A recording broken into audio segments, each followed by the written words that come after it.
मिरजेतील लक्ष्मी मार्केट परिसरात महात्मा गांधी उद्यानालगत गिराईक कोणाचे यावरून दोन बांगडी विक्रेत्या भावांमध्ये जोरदार हाणामारी झाली। हाणामारीच्या घटनेने काही काळ तणाव पसरला। पोलिसांनी घटनास्थळी घेऊन सर्वांना तेथून पांगवले। मिरज मार्केट परिसरात गांधी उद्यानच्या बाहेरच्या फुटपाथवर बांगडी विक्रेते आपला व्यवसाय करतात। अल्ताफ मनेर आणि त्याचा सख्खा भाऊ शाबुद्दीन मनेर हे दोघे भाऊ बांगडी विक्रीचे काम करतात। दोघांचा व्यवसाय शेजारी आहे। रात्री 9च्या सुमारास बांगडी भरण्यासाठी आलेल्या महिला गिराईक कोणाचे यावरून दोन्ही भावात वाद झाला। वादाचे रूपांतर एकमेकांवर हल्ल्यात झाले।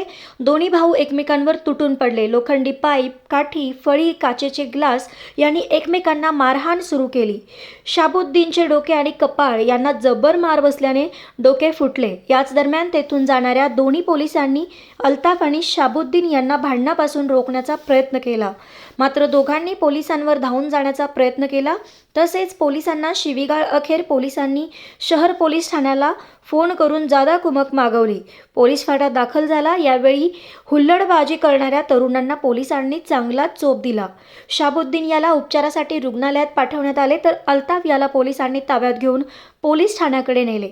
रात्रीच्या वेळी घडलेल्या घटनेने घबराटीचे आणि पळापळीचे वातावरण पसरले होते।